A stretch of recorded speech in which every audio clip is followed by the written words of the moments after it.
Good afternoon बच्चों। सबसे पहले तो हम आज यहाँ पर अपना नया यूनिट यानी सेकेंड यूनिट चालू कर रहे हैं, जिसको हम बोल रहे हैं एलजेब्रा, या हिंदी में हम बोलें इसको बीजगणित। एलजेब्रा या बीजगणित। तो हम यहाँ पर एलजेब्रा चालू कर रहे हैं। एलजेब्रा में आपको 5 टॉपिक दिए हैं, जिसमें से पहला टॉपिक आपका कॉम्प्लेक्स नंबर है, जिसको हिंदी में हम सम्मिश्र संख्या बोलते हैं। संख्या लेकिन कैसी, जो कॉम्प्लेक्स फॉर्म में हो, सम्मिश्र रूप में हो। ठीक है, जैसे हमने जनरल नंबर्स पढ़े हैं, नंबर्स कितने प्रकार के होते हैं ये आप मुझे बताएंगे कि नंबर्स कितने प्रकार के होते हैं। ठीक है, जब भी क्लास होगी तो मुझे आप बताइएगा कि नंबर्स कितने प्रकार के होते हैं। तो हम एक नंबर यहाँ पे देख रहे हैं जिसको हम बोल रहे हैं सम्मिश्र संख्या या कॉम्प्लेक्स नंबर। तो यहाँ पर हम सबसे पहले कॉम्प्लेक्स नंबर की डेफिनेशन देख लें तो any number in the form a plus ib is called a complex number where a and b are real। मतलब a plus ib के रूप में, देखिए यहाँ पर a plus ib के रूप में किसी संख्या को सम्मिश्र संख्या कहते हैं, जहाँ a और b वास्तविक संख्याएं होती हैं। मतलब हम यहाँ पर बोले कि a अकेले एक नंबर है, b अकेले एक नंबर है, लेकिन यदि हम इन दोनों नंबर को आपस में जोड़ दें और एक इस प्रकार का फॉर्म बना लें जो आपको किस रूप में दिखे, a प्लस आई बी के रूप में दिखे, तो हम इसको बोलेंगे इसको हम बोलेंगे कि ये कैसा नंबर है, सम्मिश्र संख्या है, जिसको हम z से रिप्रेजेंट करते हैं। यहाँ देखिए मैंने लिखा भी हुआ है कि z से रिप्रेजेंट करना है। ठीक है, तो ये एक आपका क्या है, सम्मिश्र संख्या है। z बराबर a प्लस आई बी के रूप में प्रदर्शित करने वाली संख्याएं सम्मिश्र संख्या कहलाती है। तो जैसे हम आपसे बोले 2 एक नंबर है, तो आप बोलोगे हाँ मैडम 2 एक नंबर है।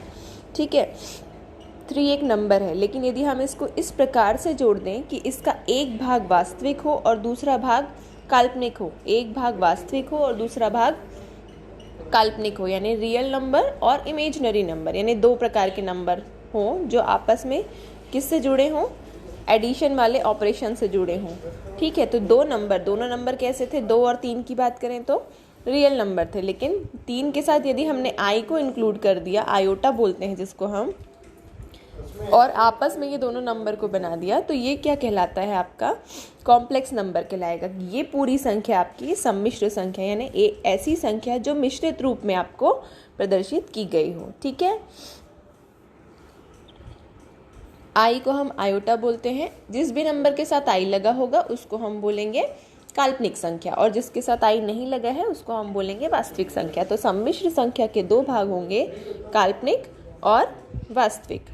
ठीक है, अब सम्मिश्र संख्या हो गई हमारे पास। तो सम्मिश्र संख्या में हम सबसे पहले तो फॉर्मेट हमने देख लिया कि कैसे रिप्रेजेंट करना है, z से रिप्रेजेंट करना है। फिर हमने देखा z बराबर क्या, a plus i b. a plus i b क्या है, 2 रूप हैं, 2 फॉर्मेट हैं। तो पहला फॉर्मेट कौन सा, रियल नंबर, दूसरा इमेजिनरी नंबर। ठीक है, इमेजिनरी नंबर कब बनेगा, जिसके साथ आई इंक्लूड होगा। फिर हम देख रहे हैं ऑर्डर्ड पेयर, या हिंदी में हम बोले क्रमित युग्म। तो सबसे पहले यदि हम एक सम्मिश्र संख्या की बात करें तो z बराबर a प्लस आई बी।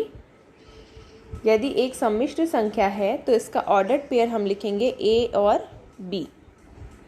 फिर हम बोले z बराबर minus a plus i b एक सम्मिश्र संख्या है, तो इसका ऑर्डर्ड पेयर लिखो या क्रमित युग्म लिखो, तो हम क्या बोलेंगे, माइनस a कॉमा b। इसका माइनस a कॉमा b क्या है, इसकी ऑर्डर्ड पेयर है। ठीक बात।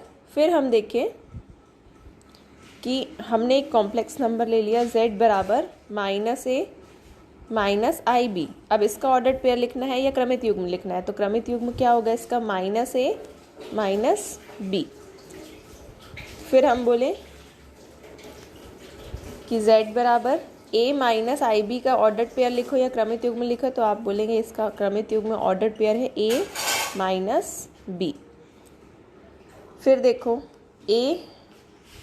z बराबर a प्लस आई बी का क्रमित युग्म लिखो, तो ये a और b इसका ऑर्डर्ड पेयर हो जाएगा। ठीक है, तो यहाँ पर मैंने वही लिखा हुआ है। ठीक है, फिर हम नेक्स्ट वीडियो में देखते हैं कॉन्जुगेट ऑफ कॉम्प्लेक्स नंबर।